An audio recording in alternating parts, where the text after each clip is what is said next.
votre jingle. Tout à l'heure, vous avez entendu un grand éclat de rire dans le studio, c'est parce que ça discute de ce genre de choses-là. C'est-à-dire qu'autant on est dans le contenu, autant on discute du contenant.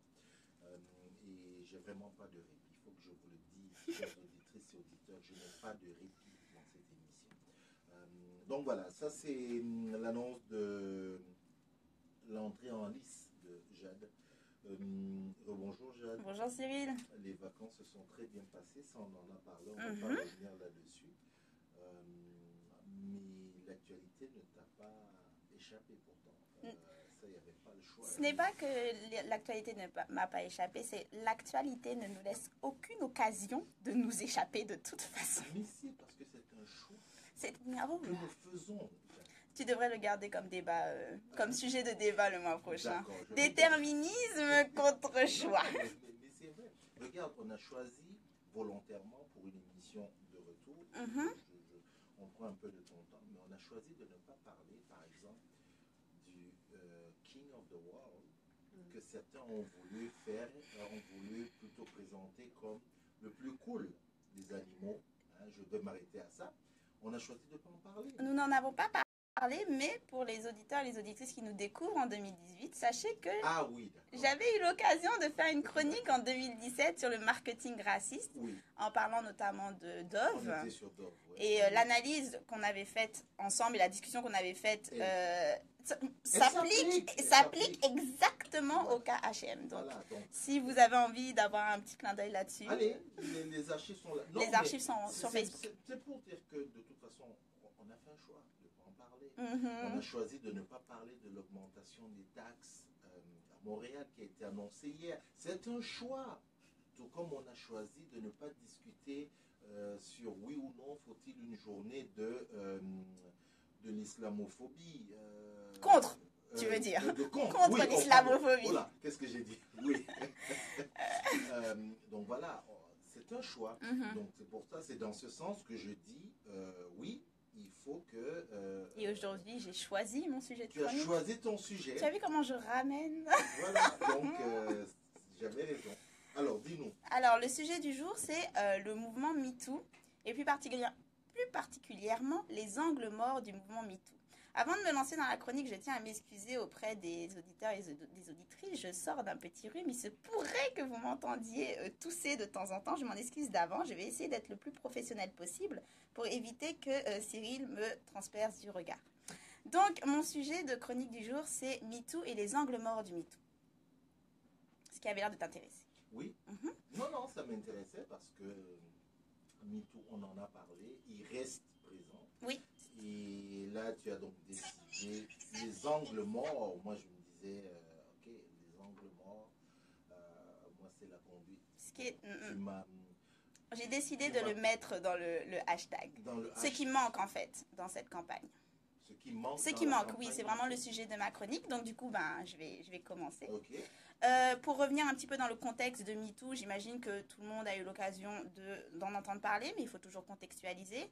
Le hashtag a été largement répandu depuis octobre 2017 suite aux accusations contre Harvey Weinstein qui ont été faites lors d'une entrevue par deux actrices femmes blanches lors d'une entrevue avec New York Times.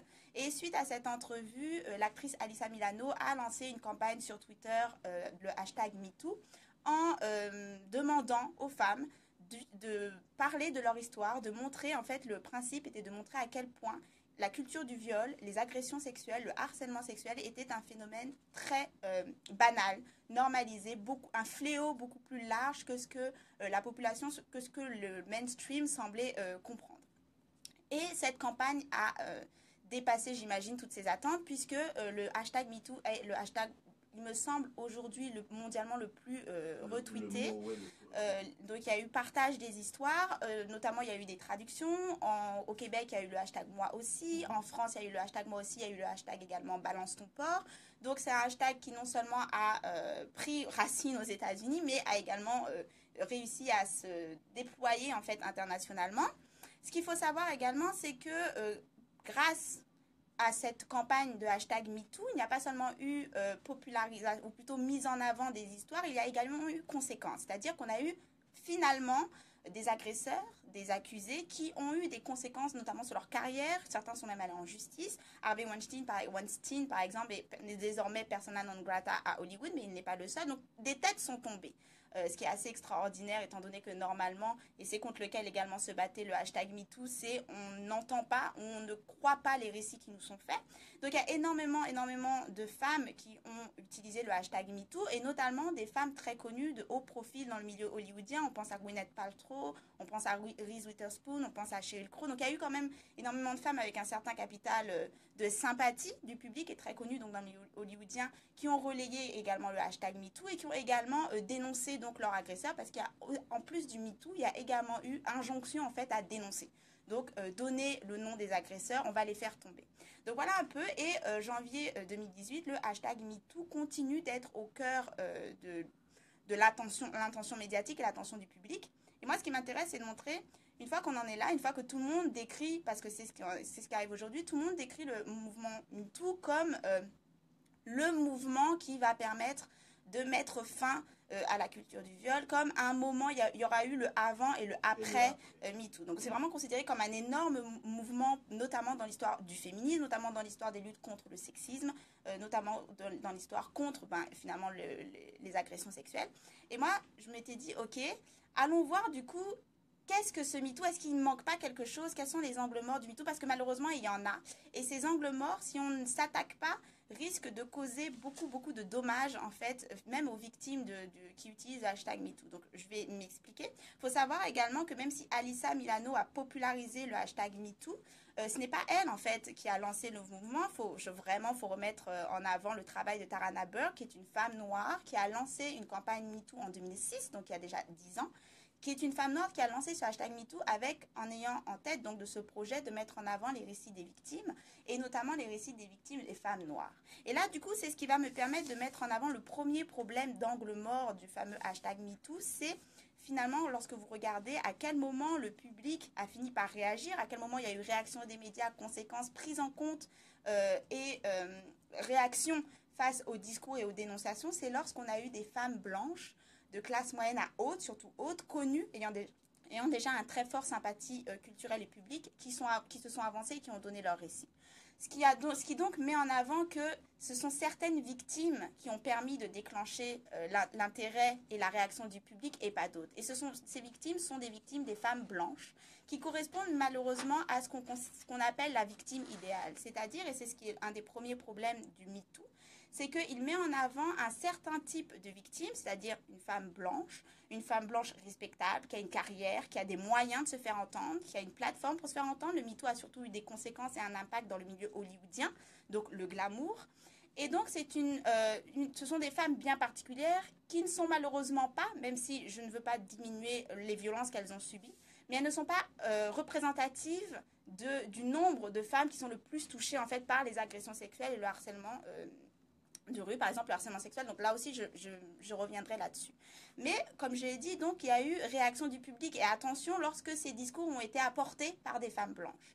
Tarana Burke travaille sur le MeToo depuis 2006, mais il a fallu que Alyssa Milano, en 2016, l'utilise pour que tout d'un coup, il y ait eu réaction. Et c'est parce que Alyssa Milano a donné le nom de Tarana Burke lors d'une interview qu'on a entendu parler de cette femme. Sinon, il est fort probable qu'on n'aurait jamais entendu parler du travail de Tarana Burke.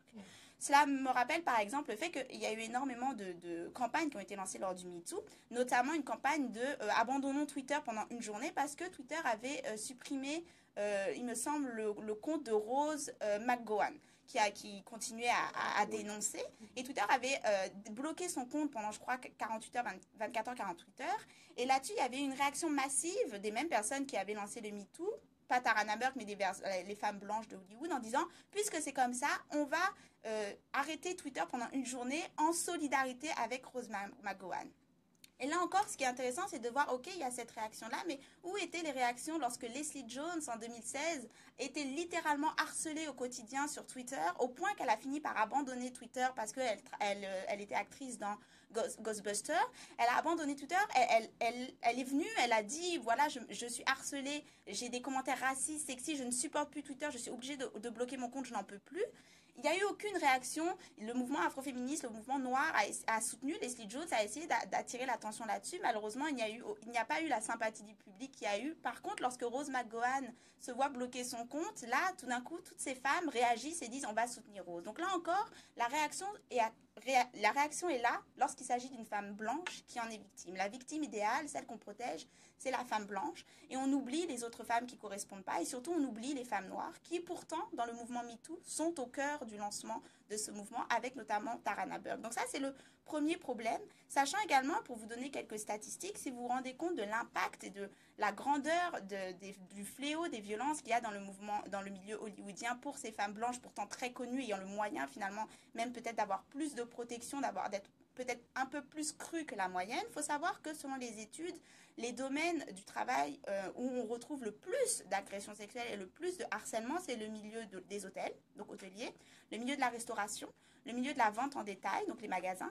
et le milieu de la santé. Et ces 4 milieux sont les 4 milieux où on retrouve en grosse majorité des femmes noires qui sont surreprésentées comme étant les travailleuses de ces 4 milieux-là. Et ce sont les 4 milieux où on retrouve le plus d'incidents d'agression sexuelle, de harcèlement. Donc c'est pour vous donner une idée de si vous êtes choqué de voir à quel point le nombre est immense de femmes qui peuvent venir parler dans le milieu hollywoodien.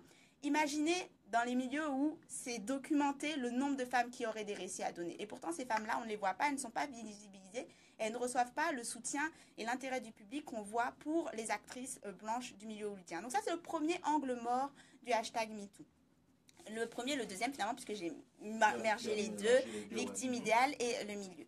Ce qui permet également de voir pourquoi les femmes noires ne correspondent pas à cette fameuse vision de victime idéale. Il faut comprendre également que, et c'est là toute l'importance de l'intersectionnalité que je ne cesse de rabâcher, donc comprendre en quoi, de répéter encore et encore, comprendre en quoi le sexisme, qui est donc au cœur du combat de MeToo, doit être compris également avec le racisme, mais également avec un problème de classe, puisque les femmes blanches dont on parle sont des femmes de haute classe. Il faut comprendre également qu'il y a des stéréotypes dont j'ai déjà parlé, je vais encore le dire, qui sont attribués spécifiquement au corps noir, qui sont attribués spécifiquement aux femmes noires, notamment ces fameux stéréotypes décrits par Patricia L. Collins, Bell Hooks, donc déjà étudiés. On retrouve le stéréotype de la matriarche, donc c'est la mère avec énormément d'enfants, qui ne sait pas trop qui sont les pères de ses enfants. Il y a le stéréotype de la nounou, donc c'est la femme qui n'attire absolument pas l'envie, le désir, qui se démène pour la femme blanche, pour la famille blanche, qui sert avant tout les intérêts des familles blanches.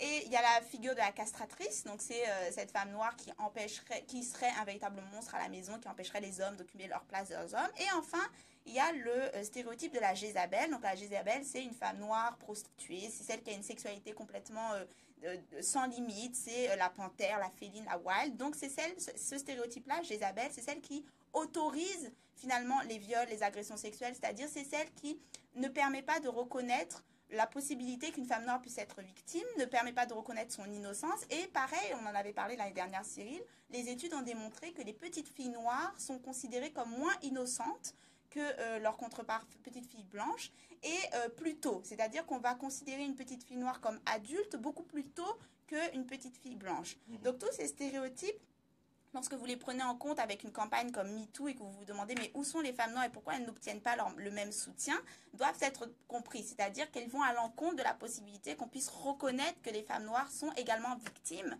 de ces agressions. Troisième problème avec le MeToo, et en fait le MeToo ne prend pas en compte ces stéréotypes. Troisième angle mort, c'est qu'il y a une véritable injonction au récit. C'est-à-dire qu'on exige des victimes, des survivantes, de raconter ce qui leur est arrivé, de dénoncer qui a été leur agresseur. C'est ce qui s'est passé avec Balance ton porc, c'est ce qui s'est passé avec le MeToo. Racontez-nous ce qui s'est passé et donc à partir de là, on décidera si oui ou non on reconnaît la valeur finalement du fait que vous ayez été victime et on verra ce que vous a été fait. Or, cette injonction au récit transforme finalement, plutôt que de lutter contre la culture du viol, de lutter contre l'agresseur, tout d'un coup, l'ennemi, c'est le silence. Donc, on considère que c'est le silence qui est responsable, du maintien, finalement, de la culture du viol, et que si les femmes parlaient, il n'y aurait plus de problème. Donc, il y a un shift, en fait, contre quoi on doit lutter, et surtout, c'est un paradigme qui ne fonctionne pas pour tout le monde. C'est-à-dire, et j'ai pu parler, par exemple, avec Marie-Josée Parent, qui est la première élue femme autochtone pour Valérie Plante, qui disait comment au sein des communautés autochtones, l'idée qu'on dénonce, qu'on donne le nom des agresseurs ne fait absolument pas sens parce que ça causera plus de problèmes au sein de la communauté.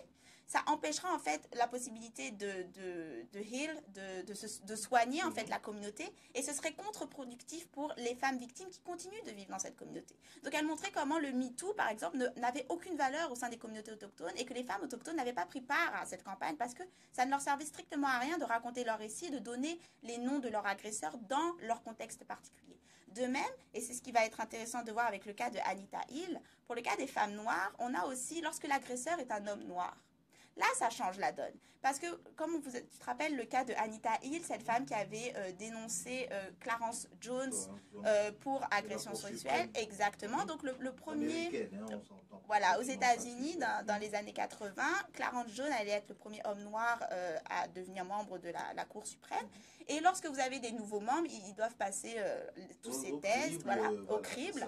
Et Anita Hill était une femme noire qui était venue à la barre pour dire « Moi, j'ai été victime », qui avait été une employée de Clarence Jones. Et elle avait raconté comment elle avait été victime de harcèlement.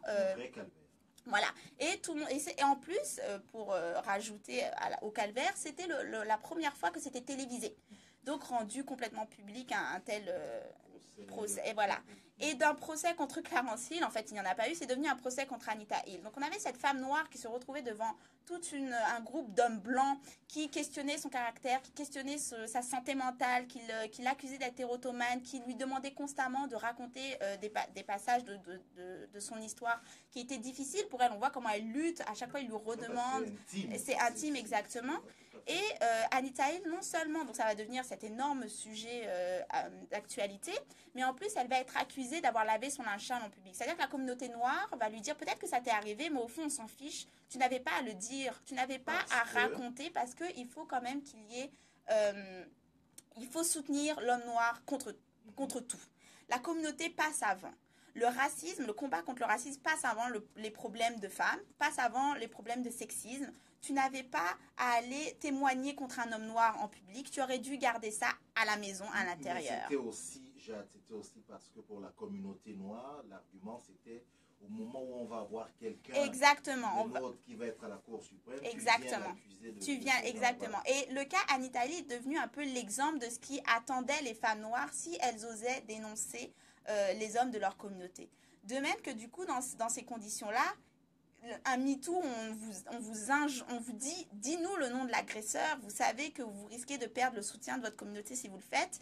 Vous savez également et c'est là le dernier problème le dernier angle mort de MeToo, qu'est-ce qu'on fait lorsqu'il s'agit de la communauté, qu'on est soi-même dans un militantisme anti-police, anti-système carcéral. Lorsqu'on sait que ce sont des systèmes, parce que c'est un autre problème du MeToo, c'est qu'il y a une injonction non seulement à la victime idéale, à la manière dont vous êtes censé dénoncer, mais également on vous dit, est-ce que tu es allé voir la police? La première réaction, c'est de savoir est-ce que tu es allé voir la police. Et il y a une injonction à ce que tu ailles voir la police. Mais en tant que femme noire, en tant que membre d'une communauté qui est déjà targetée constamment par la police, puisqu'on connaît le caractère raciste de la police, quand on sait que nos communautés sont déjà victimes d'une surincarcération par rapport à toute autre communauté, je rappelle que la seule population qui voit le taux d'incarcération diminuer, c'est la population blanche. Or, les études, notamment l'étude de McGill, montrent que ce n'est pas parce que les blancs font moins de crimes, c'est qu'à crimes égaux, ils ont des sentences beaucoup plus légères. Et les populations noires, les populations autochtones continuent d'avoir une incarcération qui augmente d'année en année. On se rend compte, l'exemple de Val d'Or, avec les populations autochtones à Val d'Or, on se rend compte par exemple qu'on a des institutions carcérales où 100% de la population est racisée. Alors que lorsqu'on connaît le nombre de racisés dans la population blanche, voilà, ça vous donne l'aspect de qu'est-ce qui se passe lorsque la seule injonction possible, c'est d'aller voir le système qui déjà nous cible, nous, en tant que population racisée. Et c'est là l'un des angles morts de MeToo, c'est qu'on ne prend pas en compte, du coup, non seulement les expériences marginales, mais également les populations marginalisées. Et également, on n'offre pas de solution aux populations qui ne peuvent pas, qui ne sont pas protégés par la justice, qui ne sont pas protégés par la police. Et comment faire lorsqu'on est soi-même dans une démarche anti-carcérale, anti-police, et on est victime? Vers qui on se tourne? Qui va nous protéger? Qui va nous apporter une justice, puisque de base, la justice n'est pas faite pour nous? Angle mort principal, finalement, du MeToo, qui ne prend pas en compte l'intersectionnalité du système, le côté certes sexiste, mais également raciste, mais également homophobe, mais également transphobe, qui est en place et qui ne disparaît pas sous prétexte qu'on essaye de faire tomber la culture du viol et les agresseurs. Donc pour conclure, le MeToo a surtout mis l'accent sur la normalité de la culture du viol et des agressions sexuelles, dont sont victimes notamment les femmes et aussi les hommes, il faut le rappeler. Ce qui aurait été intéressant de voir, peut-être que j'en ferai un sujet, mais lorsqu'on est dans l'abolitionnisme de prison, la culture du viol qui est constamment utilisée comme blague, il va aller en prison, il va être la femme de quelqu'un, tout ça on le connaît. Donc c'est à prendre aussi en compte de qu'est-ce qu'on fait de ces expériences-là. Si quelqu'un est victime de viol au sein des prisons, vers qui il se tourne? Exactement. Là, donc le MeToo a surtout permis de mettre en avant la banalité de la chose, mais c'est aussi un mouvement qui oublie de prendre en compte les rapports de race et les rapports de classe qui devraient être également au cœur finalement du mouvement et de la réflexion. Et la discussion actuelle tend à marginaliser les expériences de celles qui n'entrent pas dans le modèle, donc le modèle de la victime idéale ou de l'expérience idéale ou voilà comment tu aurais dû réagir et si tu as réagi autrement, donc finalement peut-être que tu n'as pas vraiment été victime ou tu méritais ce qui t'est arrivé, pour focuser finalement sur certaines victimes donc, et certaines expériences. Et donc, ce devrait être, vu qu'on est au cœur d'un moment historique, on devrait faire attention à retrouver les racines de ce qu'avait lancé Tarana Burke, mais également de ce qu'avait lancé Anita Hill, parce qu'il y a eu un avant-après Anita Hill dans les conceptions qui étaient faites du harcèlement sexuel, notamment au travail, c'est-à-dire centraliser les expériences des plus marginalisées, centraliser la voix des femmes qu'on n'entend pas au quotidien et tourner le regard sur celles que justement on tend à ne jamais regarder. Voilà. Une seule question, oui. Jacques. Est-ce que le MeToo, qui de mon point de vue était quelque chose de spontané, oui. Est-ce que là, en ressortant tous les angles morts, qui ne sont pas faux, mais notamment les deux derniers, est-ce que tu ne théorises pas trop un phénomène qui était plutôt spontané? Non, malheureusement, parce que lorsque tu regardes ce phénomène-là, qui encore une fois a été créé par les femmes noires et qui se voit détourné, ça s'inscrit dans un continuum d'expérience. C'est-à-dire le travail de femmes noires qui finalement se fait réapproprier par le discours mainstream et puis complètement écrémé au point que désormais on ne voit plus que des femmes blanches au premier plan. C'est une tradition. Je veux dire, l'histoire de l'intersectionnalité en tant que concept, c'est ce qui est en train de se passer. MeToo, c'est ce qui est en train de se passer. Anita Hill, c'est ce qui s'est passé.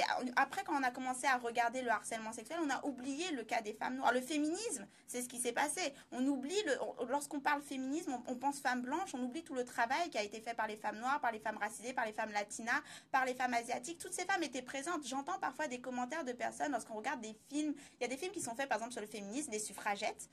Film que je dénonce encore et encore, Les Suffragettes avec des femmes blanches, par exemple. Et lorsqu'on mettait en avant, mais où sont les femmes racisées, il y a des personnes qui répondaient, mais les femmes racisées, elles n'étaient pas dans le combat. Quoi? Les femmes racisées étaient au cœur du combat, mais on fait une réécriture de l'histoire qui, encore une fois, écrème et écrème. Donc, lorsqu'on regarde le MeToo, on pourrait se dire, bon, c'est une fois, ça arrive. Non, c'est continuel, c'est constamment comme ça parce que les rapports de pouvoir sont présents partout. Et lorsqu'on essaye constamment de remettre en avant les rapports de pouvoir, la première réaction qui est faite, c'est de les écrémer et de les mettre de côté en disant on verra ça plus tard, le plus urgent c'est ça. Mais ça fait des centaines d'années qu'on nous dit les femmes noires ou les personnes racisées, on verra vos problèmes plus tard, il y a plus urgent pour le moment. Peut-être qu'il serait temps d'arrêter. J'avais une seule question. Est-ce qu'on prend cette distance avec le MeToo? On n'est pas obligé de prendre ces distances parce que, encore une fois, ça ne sert, on crée un concept, un outil, on voit que ça ne fonctionne pas, on l'abandonne. Puis on en crée un autre, on voit que ça ne fonctionne pas, on abandonne. Donc peut-être qu'on devrait rentrer dans la discussion de force, hurler et prendre la place et dire stop, on a créé quelque chose et il faut que nous restions au cœur de ce qui a été créé. Les expériences les plus marginalisées devraient être au cœur du MeToo. Et lorsque tu regardes les articles et les campagnes qui sont faites sur les réseaux sociaux, il y a un véritable effort pour garder le regard du MeToo sur les femmes noires, même si d'un point de vue mainstream ou médias les plus, on va dire, connus ou les plus gros, ça ne marche pas beaucoup, mais d'un autre côté, ce ne sont plus les médias qui fonctionnent le mieux. On voit le déclin que subissent les médias, c'est un autre sujet. Néo-Québec est là, de toute façon, mais en tout cas, il y a quand même un effort pour maintenir les expériences marginalisées au cœur, donc c'est un effort qui se fait au quotidien. Merci beaucoup, Jeanne.